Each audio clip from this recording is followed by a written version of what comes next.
Hello everyone, this is Genius Yoshi, and today we are rating some Lorcana cards and reviewing the cards that have been revealed so far in the Amber and Emerald Glimmers. So we're in the middle of May, so we only have about 30% of the set revealed so far, but it's time to go back over every card and give it a rating, starting with this first episode.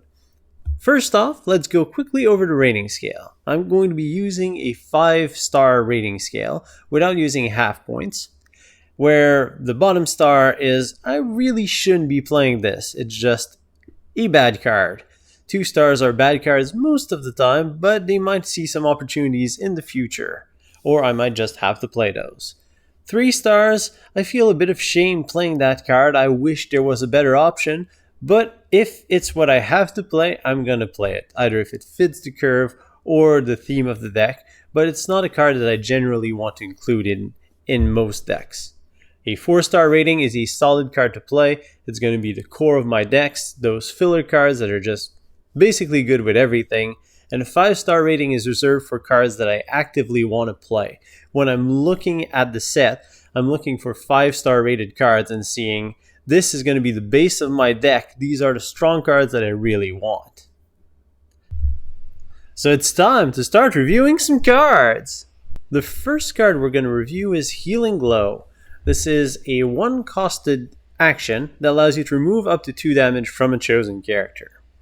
Now when evaluating a card, you should always consider that card in the void early game, in the void late game, and the type of synergies you can have. So let's go through that motion. Early game, that's useless. You don't have any characters in play. Late game, pretty much useless. You'd much rather be drawing a bigger threat. On an empty board, useless. Well, the argument is you can save this card for the perfect scenario. Well, what if that perfect scenario never comes? I'd much rather have a solid 5-drop that I ink early, just drop it on the board on turn 5. Overall, this has very niche utilizations, and most of the time it's going to be a dead card or not do nearly as much as what other cards would do. And it is doomed to a 1-star rating off the bat. Keeping up on the theme of healing, let's review Dinglehopper next. Now this little fork found at the bottom of the ocean from Ariel is essentially trash in the movie. And so it is the same in the card game. Just a 1-drop allows you to heal 1 point of damage from a chosen character once a turn. It may seem like a good card because you get to remove 1 damage every turn for a long period of time, but really you're wasting a card which could be another creature applying pressure to your opponent. It could be an action removing a threat on the board. You could be drawing cards, doing so much more things than removing damage from a character. 1 damage at a time isn't going to matter very much because creatures tend to trade 1 for 1 or just fight each other off, and the damage just scales up as the game proceeds forward. Most of the time, 1 or 2 damage isn't going to matter in the number of hits a creature can take. Now there is a saving grace in that Dinglehopper is an item, and there is some support for item that has been revealed so far. So depending on how that goes, there might be use for Dinglehopper, and we might have to go fish it out of the bottom of the ocean. But for now, it will sit at 2 stars of rating. Next is Control Your Temper.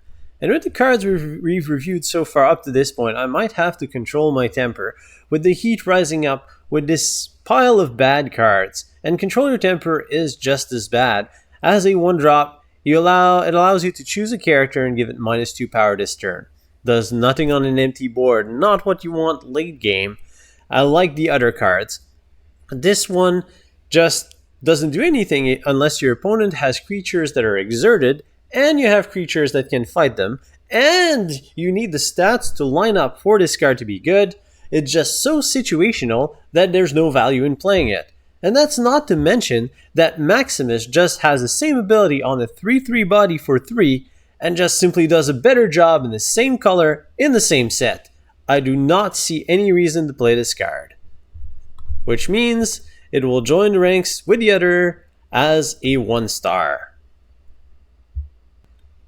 It's time to finally review the first creature card. It's Heihei, the boat snack. The little 1-drop, that's a 1/2, With support, whenever this character quests, you may add its combat power to another chosen character. Now this supporting ability is kind of cool in the sense that if you have a Minnie Mouse, she can suddenly attack for 3, taking down 3 drops. So pushing these other side characters to get that +1 power is useful to allow you to push some of your other character and make them more threatening. The problem is once Heihei has used that ability, Heihei just becomes a boat snack to an opponent because anything can take down a 2 toughness creature and the 1 power is hardly punishing for the opponent. Overall, it's very similar to just a vanilla 2/2 for 1 and doesn't deserve a spot in very many decks. I'll give it the 2 stars just for the niceness of the ability and it gives you a bit more control, but overall you don't really want to play this. We have Timon here, which was just recently revealed, and as a 1-drop, his stats are most likely a 1/2, very similar to Heihei, but his ability is when you play this character you may remove 1 damage from chosen character. As discussed earlier, healing isn't that great, but at least this time you get a 1-drop body for it, which you can use to quest, force your opponent to challenge it, or maybe deal that extra point of damage. So it's slightly more utility than just a pure healing, but very similar utility to Heihei, so I'll give this card a 2-star rating. Speaking of vanilla 1-drops that are a 2/2 for 1, we have Stitch the new dog! At face value, it's not a very great card, actually very similar to Heihei, and in the void, that's what it is. But because Stitch Rockstar is such a good card, and it can shift on a 1-drop Stitch, it allows you to cheat out a powerful card. Not to mention that once Stitch Rockstar is in play, Stitch New Dog, this card, now becomes a 2/2 for 1 draw card, which is a very strong card. So because it has synergies both ways with Stitch Rockstar, I'll give this card a 3-star and an auto-include in a Stitch Turbo deck. Let's light up the way to the next card, Lantern. Lantern's a 2-drop with a very simple ability. You may pay 1 less ink for the next character you play this turn. So it's essentially a ramp card for characters. Also, it's an item, so it benefits from item synergies. Now, any 2-drop that's a ramp spell is going to be a strong card because it enables you to reach your bigger threats faster than your opponent, and it would cost you a card to put in your ink pool anyway, you're just getting that earlier. Now, on the flip side, you're not putting any pressure on the board when you're playing that Lantern, but getting to your bigger threats faster is well worth it. The only main downside to this card is that it can't be put into your ink pool. As you can see, there's no inkwell symbol around the 2 here, which means that later in the game, this is a bit of an annoyance. You're going to have to find some tempo to play your Lanterns in order to reach your bigger cards. But still, very strong card. You'll want to include it in a lot of decks that aim to reach that late game just a little bit faster. Next on our list is Be Our Guest. Be Our Guest is a song for 2, which means that you can exert a 2-drop to cast this card for free. It allows you to look at the top 4 cards of your deck, reveal a character and put in your hand, putting the rest at the bottom of your deck in any order. Now I really like this card for multiple reasons. First of all, early game, if you don't want to play it, put it in your ink pool, no problem. Late game allows you to search for a good threat on the present board, which is quite valuable there too. Just hard casting it for a 2-drop in the mid game may seem like a bad plan for most strategies, but that's where the singing comes in, and it doesn't cost you any tempo. It probably just costs you 1 lore if you're singing it with one of your 2 or 3-drop beaters, and it allows you to search for a relevant threat. In particular, this enables combo decks to be a lot more successful finding these key combo pieces, these key threats. In particular, trying to look for a Stitch Rockstar is much easier with a 7-card partial mulligan and 4 copies of Be Our Guest into the deck. Which means that this card is quite versatile, has very low cost to play it, and I'm going to give it a 4-star rating. Next up is Lefou. Lefou is a 1/2 for 2 that quests for 2, making him a very fast clock. But playing such a clock on turn 2 is only good as long as you get to quest with Lefou without him being taken out, and on 2 it's a little bit slow. He does have the ability to cost only 1 if Gaston's in play, but you can't get Gaston in play and play Lefou on turn 1, so the fastest you're going to get Lefou into play is from turn 2, which makes it a little slow with such weak stats. So I'm going to give it a 2-star. Moving on to something a little faster, we have Maximus, Relentless Pursuer, who's a 3/3 for 3 and quest for 1, which is 1 willpower subpar for the vanilla creatures of the same ink cost. But he comes with the ability that when you play him, you get to choose a character and give it -2 combat power until end of turn, which allows you to take out some of your opponent's threats who thought they could quest without being punished, and take them out without losing too much of your characters. So this ability is actually pretty good considering you have a beater, but I must say that through playtesting I was a little disappointed, because if you have strong enough stats on the field, your opponent is not tempted to quest. And if you have weaker stats on the field, well, the -2 power doesn't have as big an impact as what it seems, so the ability is somewhat situational. But considering it comes with a fairly strong body on turn 3, I'm going to give this card a 3-star. It's time for another song. This time it's Part of Your World. Part of Your World allows you to choose a character from your discard pile and add it back to your hand. With its 3 ink cost, you get to essentially not do anything for your turn. You get to exchange a card in your hand for a card in your discard pile. You're not affecting your board. You're not affecting your opponent's board. The only thing that you're doing is improving the card quality in your hand, if and only if there is some valuable characters in your discard pile, which will only happen middle to late game. And with the 3 ink cost that cannot be put in your ink pool, it means that this card is going to be a dead card in your hand for most of the game.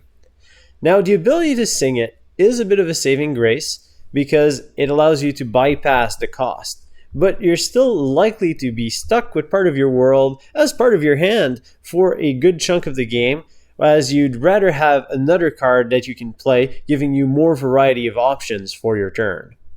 Now, in the future, there might be some combo plays with Part of Your World where you can send some cards from your deck to your discard pile and then fetch your combo pieces, and for those particular strategies, Part of Your World is going to be an interesting and, if not important, piece to fetch these combos.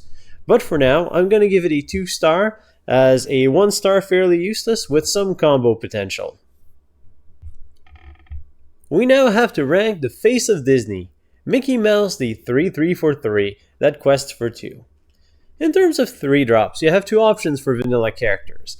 Either you play the 3/3 for 3 that quest for 2, or the 3/4 for 3 that quest for 1.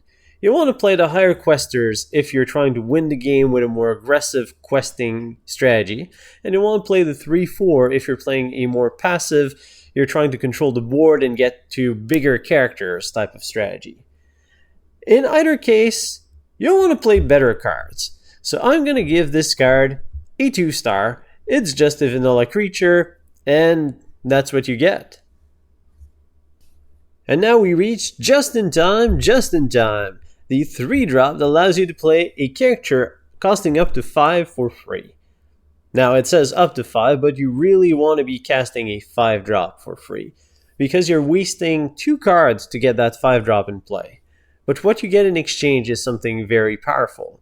You're gaining tempo. You're getting the value of that 5-drop earlier, and you need that 5-drop to gain you enough advantage or more to counterbalance the fact that you just wasted Just in Time to play it. Now, Just in Time is a 3-drop that cannot be inked, so you need to be careful not to be stuck with multiple copies in your hand. On the flip side, because of the inking mechanic, it's fairly easy to flood your deck with a bunch of 5-drops that you're planning to ink anyways, to ensure that you always have one just in time to play in a combo with this card. So, cheating out powerful creatures into play earlier is typically fairly powerful, It's only as powerful as the 5 drops, but as stronger 5 drops get released, this card is going to get more and more powerful. So I'm going to give it 4 stars. Moving on to Ariel on human legs. Now Ariel can't sing as her ability, which is a negative ability, and it's really there just to go with the lore of Ariel, selling her voice to Ursula to gain her legs. But as a 4 drop, that's a 3/4 questing for 2, she has the stats of a 3 drop that would quest for 1, but you need to pay 1 more to quest 1 more.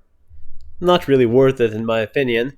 She is a princess though, so maybe there are some princess synergies, but there's not much going on with this card, and so I'll give it a 2-star rating. Continuing with princesses, we have Minnie Mouse, the beloved princess, who's the 2-drop beater by excellence, a 2/3 for 2 that quests for 1, aiming to control the board early on, and really she keeps 1 drops in check, and that's about all she does. Maybe she'll keep the 2/2 that tried to quest aggressively on turn 2 in check, but that's about it. As a vanilla creature, you can't ask for too much, so I'm going to give her 2-star and aim at playing cards with actually good effects. And we've reached Hades, Lord of the Underworld. This powerful deity is a 4-drop, 3/2 that quests for 1, so pretty poor stats, but when he comes into play, you get to return a character from your discard pile back into your hand. Comparing this to part of your world is day and night. They both get you access to a creature card in your graveyard, but keeping the 3/2 body on the battlefield allows you to make trades with your characters, apply pressure, while gaining 1 card. So you get Hades and you immediately replace it with another card of your choice. You can even start looping Hades by picking up a Hades from your discard pile, picking up combo pieces, while still applying pressure on the board. And doing these 2 things at the same time is very powerful. Card advantage is king in a lot of these card games, and Hades is no different here. The only disadvantage to playing Hades in your deck is that you can't put it into your ink pool, so you need to be careful not to be playing too many cards that you can't ink. But this powerful card deserves a 5-star rating because it's just awesome. Also, Hades looks awesome on the picture. He's just, I don't really care. I'm a strong card. You're gonna play me anyways. Anywhere. Moving back to some good guys, we have Moana. Moana's a 1/6 for 5 that can quest for 3, so she quests quite a lot and is pretty tough. But whenever she quests, you may ready your other princess characters, and they can't quest for the rest of the turn.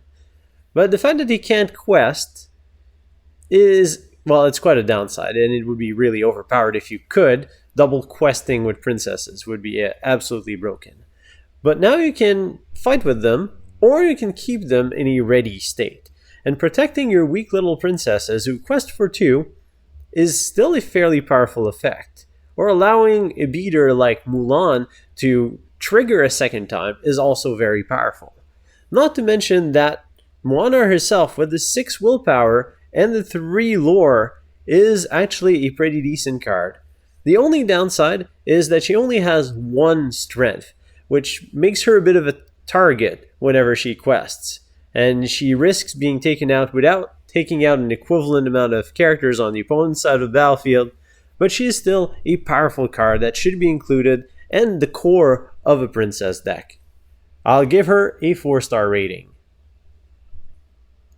We've reviewed a 5-star Hades before, and now we are looking at Hades, King of Olympus. Let's see if it's disappointing or not. It's an 8-drop, and it's a 6/7, some of the highest stats on any revealed Lorcana character so far. And his ability, Sinister Plot, allows you to quest for 1 more for every other villain you have in play. So Hades can be the character that quests for the most in the game, as is revealed today. Also, you get the Shift 6 to play him on a smaller copy of Hades. I mean, how awesome does this guy look? Just sitting on his throne, drinking a cup of, I'm not sure what, that might be a death elixir or something, knowing Hades. Well, this card's actually complete trash. It's an 8-drop that you cannot put into your ink pool. So most of the time, Hades, King of Olympus, is gonna be a completely dead card in your hand. You can't ink it. You can't do anything with it. Now, having a 6/7 for 8 is actually decent if you can reach 8 ink, but you're gonna have to make sacrifices in order to reach 8 ink. And while you're making these sacrifices, Hades is just doing nothing in your hand. And when you get him into play, he quests for 1, +1 for each other villain you have in play. But if you've survived that long, you probably don't have that many villains in play anyways. So this card is mostly a dead card. It's a trap. You should not be playing Hades, King of Olympus. So I'll be giving it a 1 star as a warning to all of you who are looking at this card saying, oh, maybe I should be doing a Hades deck. Well, I've already done a Hades deck, so please check the video on it. It's pretty cool, but it's not a good card. It's a fun card. And now it's time to talk about the Rockstar, Stitch itself.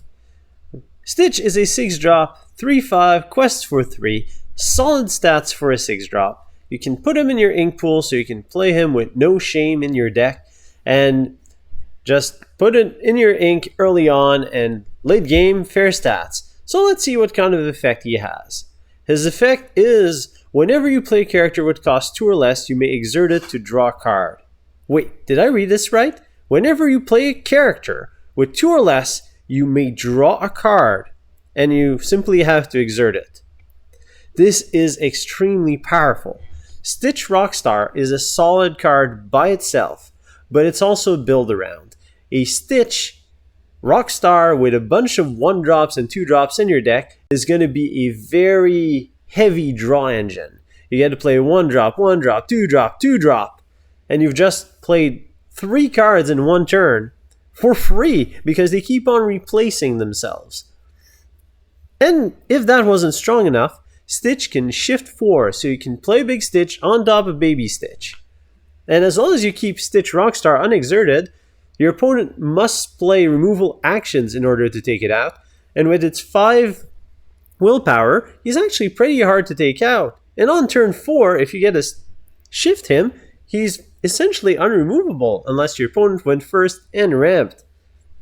So Stitch, very powerful build around, still a solid card to just include in any deck that's playing Amber color as one of the top end of the curve.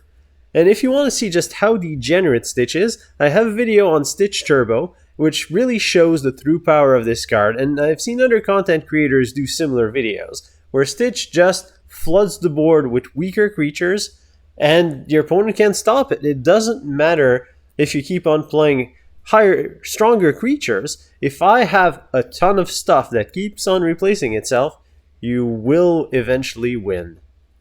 And so, cheers for Stitch Rockstar, our next 5-star character that reaches our list. We now move on to our Emerald cards, and the first on our list is Aladdin, Prince Ali.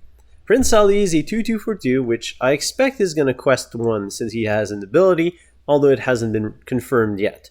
He does have Ward, which means he can't be chosen by opponent's card effects, except for challenges. So he can get banished through combat, which means he's immune to Fire to Cannon, which is a good thing. But most 2-drops or higher are going to have at least 2 power and a lot of times 3 toughness or higher, or better effects than Ward, which makes Aladdin it puts Aladdin in a tough spot, really. His main ability is to be able to shift the bigger Ruby Aladdin on top of him, and that's his main purpose in life. Just sit there at the ready, just looking out for applause and not questing to put himself vulnerable to a challenge, and just keeping the ward up until the real Aladdin comes in to do some damage. Which means I'll give this character 2 stars. Next up, we have Cruella de Vil, miserable as usual, a 1/3 for 2 that quests for 1 with the ability that whenever she is challenged and banished, you may return a chosen character to their player's hand. The ability is fairly powerful. The problem is that you can't trigger the ability by challenging with Cruella. You need your opponent to challenge Cruella. And the opponent is unlikely to do that because that effect is fairly powerful. But Cruella is not a big enough threat. The fact that she just quests for 1 every turn means it's going to take her 20 turns to win the game, as opposed to a 2-quester, which would be a much bigger threat, requiring an answer, and then that ability would come into play a lot more often. So because of that, I don't expect Cruella to activate her ability very often, which unfortunately brings her only to a 2-star character. Next on our list, we have The Beast Is Mine, a 3-drop action, which allows you to choose a character and give it Reckless during their next turn. This means that they cannot quest and they must challenge if able. So this is meant to be a removal spell that's slightly cheaper than some of the other options. The problem is, if you want your opponent to challenge into your character, you need, first of all, a stronger character. You need to exert only that character, because otherwise you're giving your opponent options. And if your opponent can challenge with a stronger character than your target, then they can simply take out your Beast Is Mine target, and then they're free to just let their other creature live, and you've just wasted a 3-drop action. Also, this is really expensive. Spending 3 ink, it means that you're not putting a 3-drop on the board. It means that you're not advancing your hand, you're not advancing your play, you're really just playing this, oh, I hope this is going to remove my opponent's threat in this very situational scenario. So overall, I think this is a very awful card, and I'm going to give it a 1-star rating. And now we review the second copy of Mickey Mouse for this card review. And it's a 3/4 for 3 that quests for 1, another vanilla character, nothing special happening here, just the standard stats that we expect for a beater card, so I'll give it a 2-star. We expect more abilities from our 3-drops, and that's what it deserves. Next up is the Cheshire Cat, not all there. It's a 0/3 for 3, so don't expect to be challenging a lot with the Cheshire Cat. But the Cheshire Cat gets to quest for 2, and his ability is when it is challenged and banished, banish the challenging character. Now, the fact that Cheshire Cat quests for 2 makes it an important threat that your opponent must answer, otherwise risks giving you way too much lore over time. But Cheshire Cat is a very hard threat to answer. If your opponent challenges it with a 1-drop or a 2-drop, it's likely going to take 2 turns to take it down, and your opponent still loses the card. If the opponent challenges it with a 3 or 4-drop, or even a stronger card, then the opponent is losing out on ink in the exchange, and you've also gotten the 2 lore out of the quest, which means that the best way to answer this is through an action card, and the best action card to counter it would be Shatter, which is a very specific 3-drop card. So because Cheshire Cat is a good threat that is very difficult to answer properly, I'm going to give this card a 4-star rating, and I think it's a very good card. We now look at Jumba Jukiba, which is a 5-drop beater, so a 4/5 for 5, quests for 2, vanilla character. And I think this card just establishes the baseline for a 5-drop. You want 2 lore, you want about 4 5s in terms of stats, and a good 5-drop is going to bring a bit more to the table. A bad 5-drop is going to bring less, like just quest for 1 or have weaker stats. But this is a baseline card.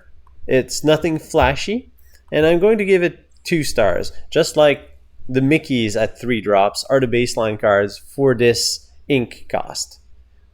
This brings us to the final card of this review, Lady Tremaine, a 1/5 for 6. With the ability that when you play this character, you may return an action card from your discard pile to your hand. The lore cost on this card is not revealed, but I'll assume 3 or 2. Actually, it doesn't really matter. I'd probably give the card the same rating. It's not overly important. There are 2 key things about this card to notice. 1, the ability is very good.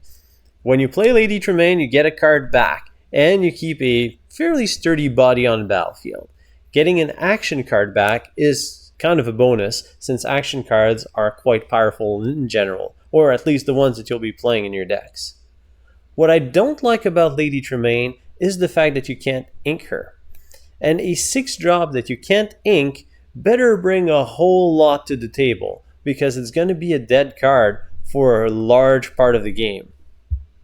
You don't want to be stuck with a pair of Lady Tremaines in your hand and not be able to play them or ink one to play the other.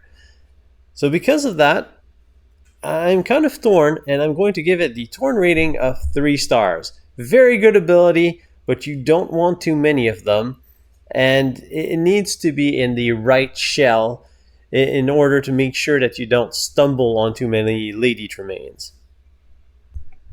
This concludes a review of the Amber Emerald cards. I hope that you've enjoyed the review. If you did, give the video a like, a thumbs up, and subscribe to the channel in order to make sure you don't miss out on the review of the other ink glimmers.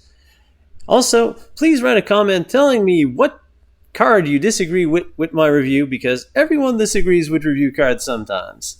I hope you've enjoyed, and I'll see you next time.